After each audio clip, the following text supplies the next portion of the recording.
Welcome to the Winner's Playbook with Steve and Josh. Disclaimer: the information contained in this podcast is general in nature and does not take into account your personal circumstances. Please head to the show notes if you wish to book a free 15-minute call to discuss your personal situation.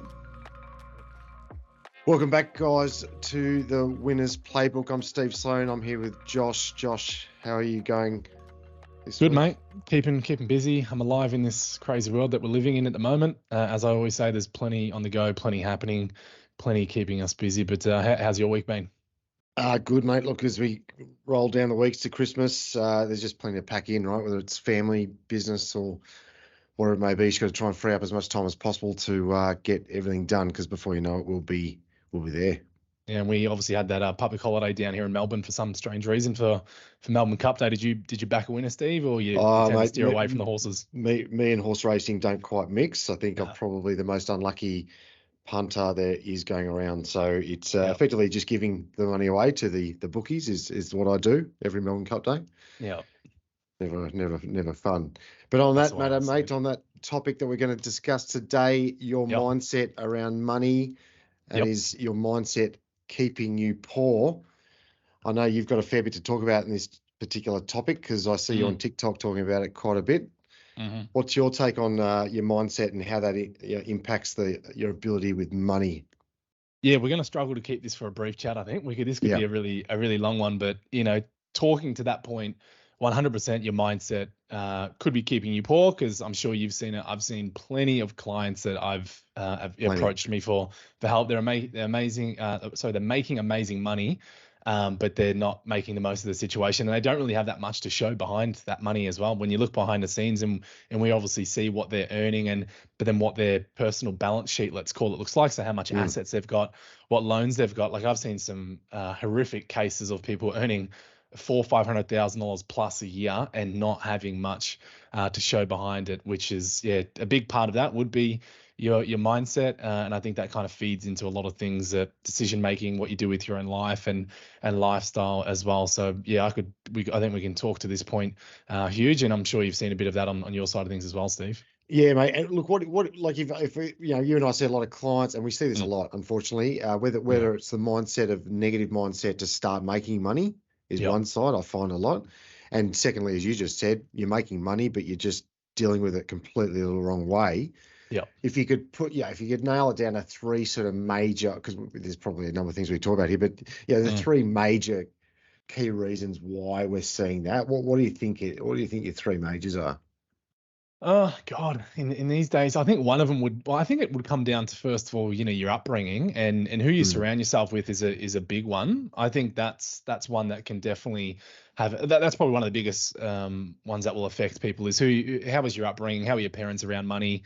What was their mindset like? Did they have a growth mindset, or did they have more of like an employee type of mindset in a way? But then who you surround yourself with, that's a massive one. Like, if you're surrounding yourself with people that are negative, that don't talk about money, they're not talking about investing or growing, and they're always negative, and it's always like that woe is me mentality that the government's out to get you. Why would I earn more money, because then I'm just going to pay more tax. You kind of hear those things. I think your family and your friends is a huge one, but then also people not taking accountability and responsibility for their own life as well, and really, again, blaming a lot more of the macro, so things that you can't control. Like, just this week we had interest rates go up. That hurts a lot of people. You and I, we've got a mortgage, so do a lot of our clients as well. And you can easily take that mentality of, oh shit, the world's out to get me. The Reserve Bank doesn't care about me, and kind of fold like that and not do anything about your life. But it's the wrong way. You got to take accountability, I think, for the decisions that you are making in your life, because you can always change at any point in time. You can make a decision in your life to turn things around and make something more of your situation. But I think in this society that we're in, personal accountability and responsibility is another thing that people are lacking and always trying to put the blame on someone else as well, whereas trying to just take the grip of your life and pushing it forwards. But what are some of the key things that you put it down to, Steve? Look, all of what you just said is key. Definitely. I think take responsibility for your money, and not blaming others, and just get on your own journey, and creating that extra income and not being negative about it. It all goes into it. Yeah. I think, if people also are so afraid and scared about not having money and how that maybe looks to your friends or family, or caring what people think about you, I think comes into it. I think trying to keep up with the Joneses, I think, is a real bad scenario. It's all about running your own race. And pushing yourself to run that own race. There's always going to be someone in the world with more money, right? So it's not about having the most money. It's about what you're happy with.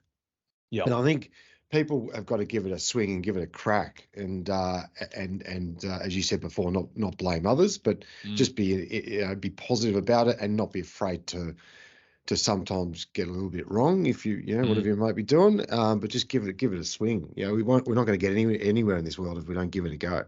100%. You've got to start from somewhere as well. And I think that's a good point you raised there, is like, you got to put your ego aside with this, because for a lot of people that are out there, and we all start generally with nothing, like not everyone's lucky enough to come into life with an abundance of wealth, which some people do. But definitely putting that ego aside. And because one way you can actually fast track what you're doing with your life is actually put your ego aside and surround yourself with people that are way ahead of you in the game, or whatever you're trying to actually achieve in life. And the only way that you're gonna proceed or grow at a quicker rate is surround yourself with them, put your ego aside, and just soak it up like a sponge. So that's definitely something that I think a lot of people can do. But talking to then more of the point of what does a crap or a bad mindset look like in your eyes? Like, what are some of those key things that you see, or like, what are people doing? Like, what sort of habits do they have? What are some of the ones that jump out at you?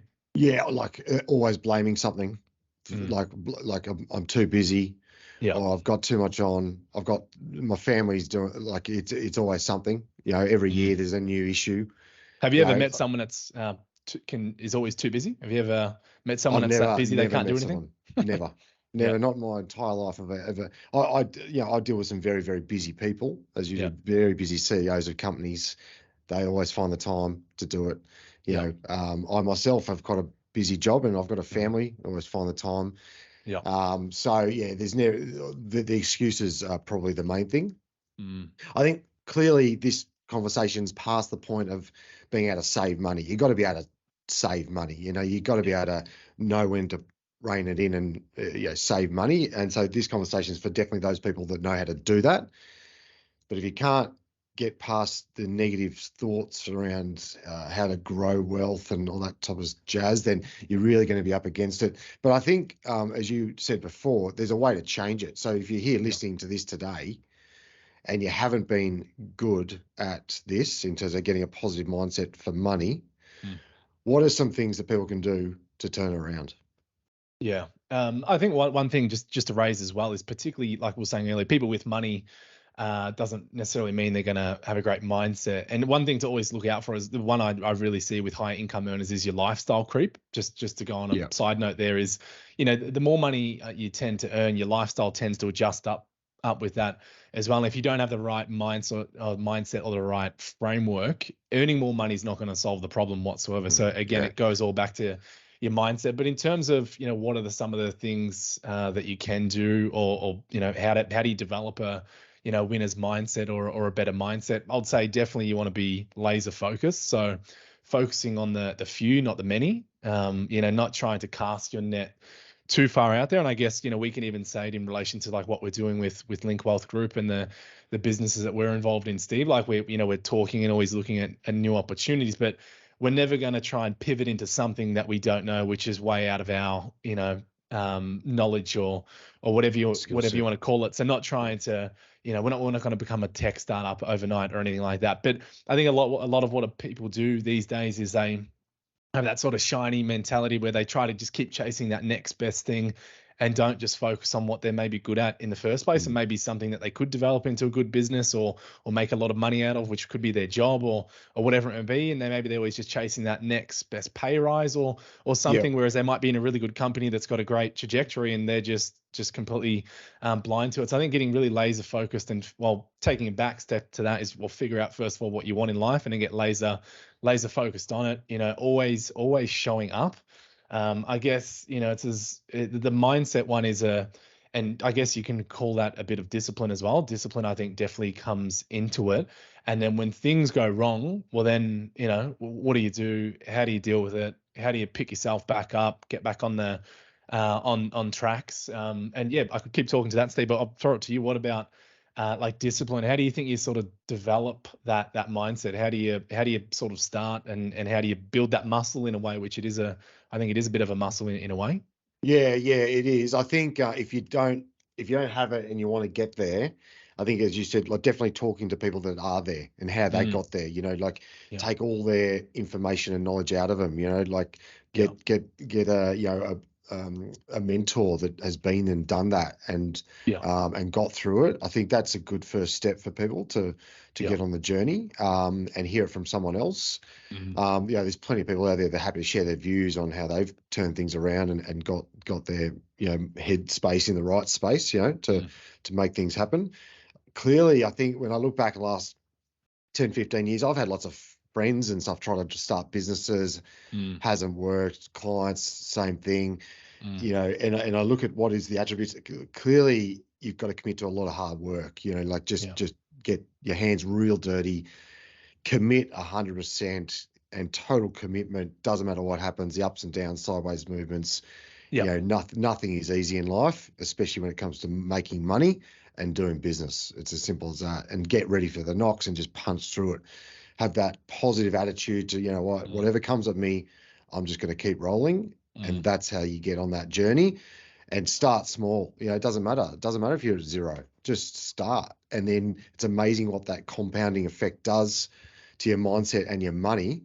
And that opens up those options as you go forward. So I think putting all that together, getting the right people on your team, the right advisors on your team, that's the way to really kill that. So how do you deal with failure and setbacks, yourself? What are some of the things you picked up on over the journey? Yeah, look, there's been a lot. You've seen it. We've been through Royal Commissions. We've been through staffing arrangements. We grew this company from one staff member. I know we probably sit at 60 now or something. Across that journey, there's it's ups and downs and everything in between. I think I've never been afraid of failure ever in my DNA. It just doesn't. I've never worried about what people think of me. I always obviously try to act in the respectful manner at all times and deal with everyone respectfully. But I've never really been concerned about what Joe Bloggs down the road thinks of me. I'm always driven by what I think, and I've always driven myself very hard. I've always had very big personal goals. So and just a commitment to always work hard. I was very fortunate. My mother was a very, very hard worker, and I saw that from a very young age, and that probably really got instilled in me of just grinding away day after day, 7 days a week if you need to. And I think that hard work combined with just never doubting yourself, not being afraid of failure, you'll win the battle. Yeah. How about yourself, mate? Yeah, no, I was gonna say, I think, in any negative, whatever it may be in life, I think there's always a positive in there, but it's being able to find out. And I think that's something I see more and more as I go on in life, is as bad as an event may seem at that point in time, if I look back on it, like there's something positive I can take from it. And particularly if it is in business, but it could be in any, walk of life or whatever you're trying to do, you have to embrace failure. And that's just how you ultimately become a better person, is you learn from those mistakes, and then you learn what not to do. Then you go on to bigger and better things. You probably make a mistake again, but then you learn from it and you go on to bigger and better things, and you just kind of rinse and repeat that cycle. But I think that's where a lot of people get stuck at, is they kind of hit that wall, they fail, and then they don't know how to, get back up on their feet. And that's where it could be really important, until I think you develop that muscle of discipline and that really laser focused mindset. That's where actually having like a mentor, it can be critical for. And I know for a lot of people that I'm working with at the moment that are, maybe early on in business or whatever they're trying to do in life, having someone else that can look at your situation, who can give you that, objective opinion and take the emotion out of it. Because when you try to make your own decisions for yourself in life, there is a lot of emotion that goes into it. Whereas I know a lot of, what I do with my clients is just give them that sort of holistic view of their their situation, I can really point them in the right direction. And when they've, encountered a problem or whatever it may be, it's like, well, these are the logical solutions, and this is the best door we should go down or go through, and why. So I think, really starting out earlier on your journey, you want to have a good team around you. That helps, because it's freaking hard to build that mindset and discipline to be able to do it all yourself. And I don't think any successful person out there, everyone gets to where they are without having a good team around them, or doing it themselves. I think to an extent you can do it that way, but if you want to go further, you're going to have a right team, a good team around you that you can lean upon in those shit times, because ultimately they're going to happen. Who have you used in part of your team across the journey?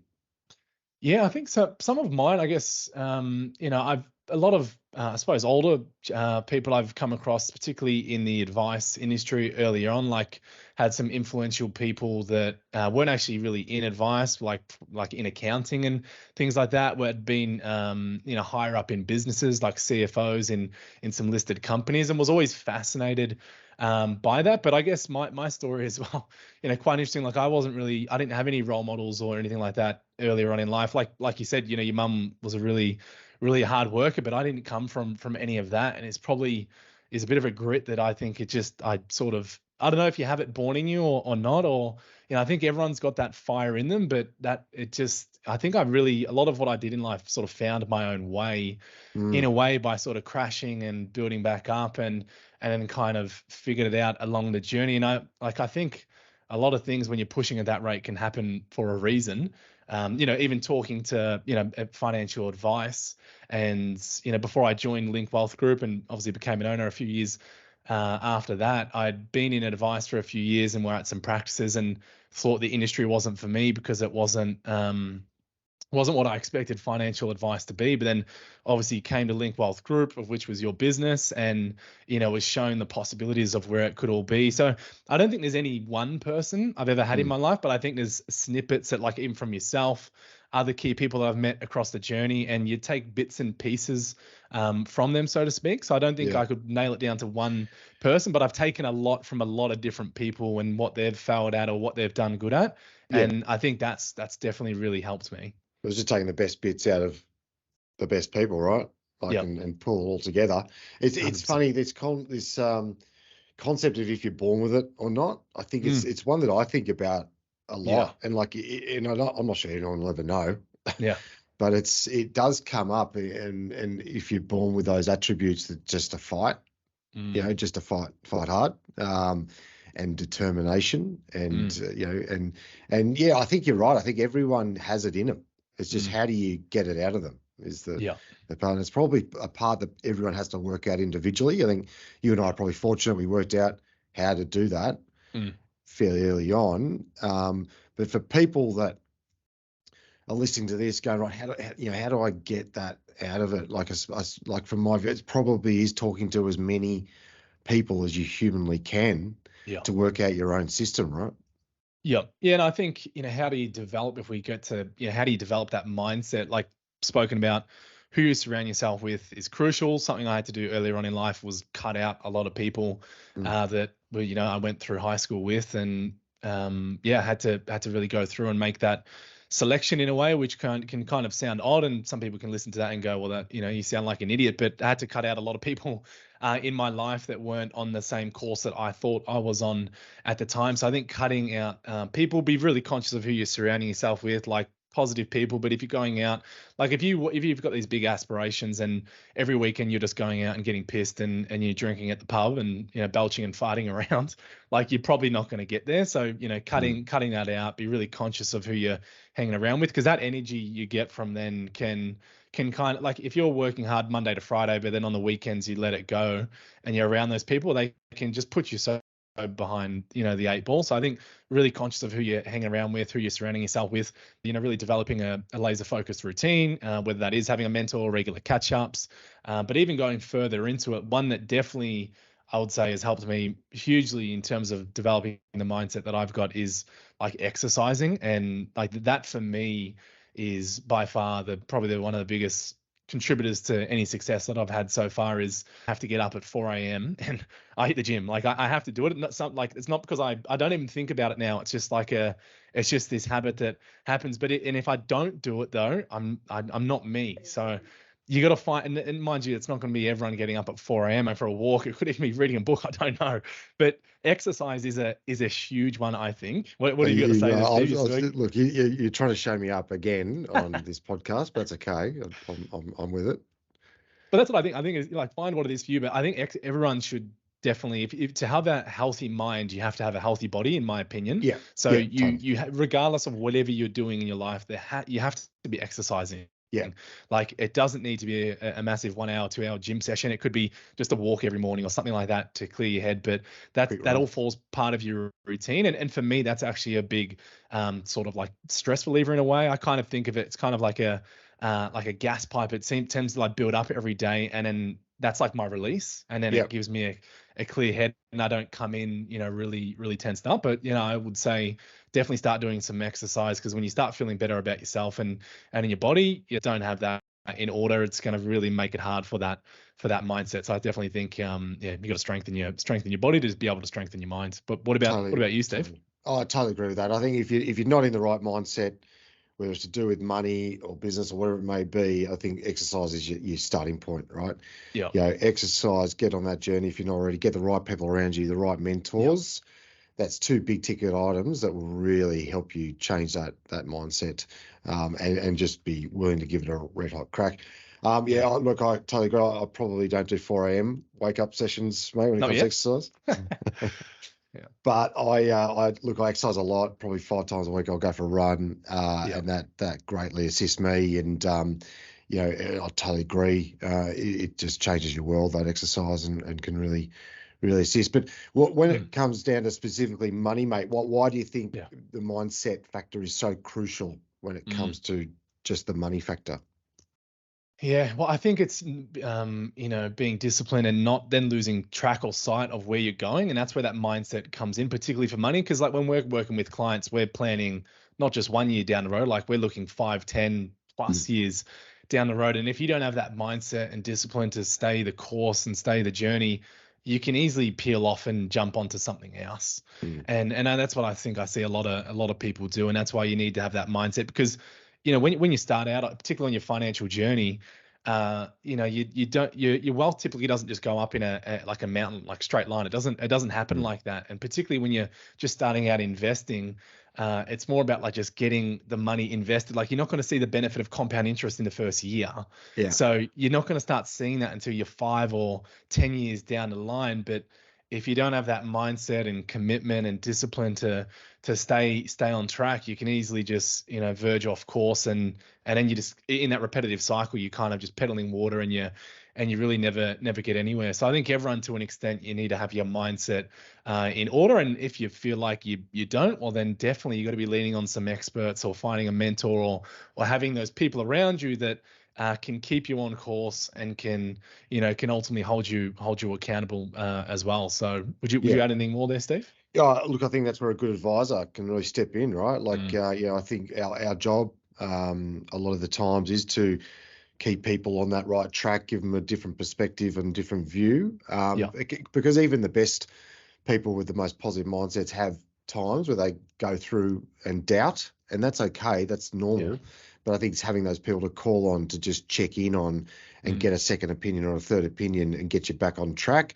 I have many conversations with clients who are some of the best clients in terms of positive attitude, positive mindset, on the journey to making good wealth. Great. But every now and then they call me for a chat about a particular issue, and I can tell they're not quite on track. Yeah. And that's okay. That's what I'm there for, and that's where whether it's a good advisor or a good business mentor, whatever it may be, I think that's where they can really add that value to anyone, really. Yeah, and just in closing then, Steve, like, have you actually in your own life, have you gone through periods of time where you feel like you've had a crap mindset, or any examples there, or have they been ever just quite brief when it's happened? Yeah, look, definitely. I think there was a period of time when, unfortunately, my family had a really bad illness, one of our family members, and the business wasn't going too well, and there was Royal Commissions going on, and it was a patch. I started to doubt, is what I'm doing here the right way to do it. And if I look back on that period, it's probably 6-7 years ago now. What did I do to change it? I took a deep breath as a starting point, did a lot of exercise, Yeah. but I also spoke to the right people. I spoke to various people. I was fortunate to have a very, very good mentor in my godfather who I could speak to a lot, and he knew his business a lot. And I just spoke to the right people. I didn't make any rash decisions, and I knew it was a bad time. I just had to work through it and just get through it and just take my time doing so, and know that there was going to be an end to it. And that's what I did. So, and look where we are today. It was one of those times, but I look back on it today favorably. Like you said before, you learn from it, and I learnt a lot from that.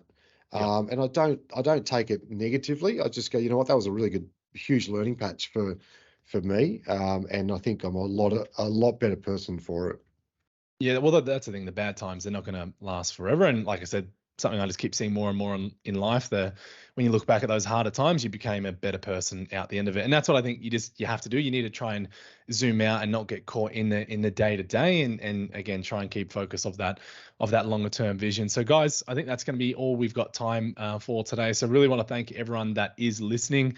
If you're listening to us on Spotify, please do give us a 5-star rating if you're getting some value from this, and feel free to check us out on the socials: TikTok, LinkedIn, Instagram, etc. We're on all of those socials. And if you do want to actually have a personal chat about your situation, you can go into the show notes and you can book in a 15-minute free chat with either Steve or myself. But Steve, just in finishing, mate, any party messages? No, mate. Stay positive. Get the right team on your side, and you can change your world really quickly. Done. Sounds like a good, mate. Well, I'll see you on the next one. See you, mate. Bye. See you, mate.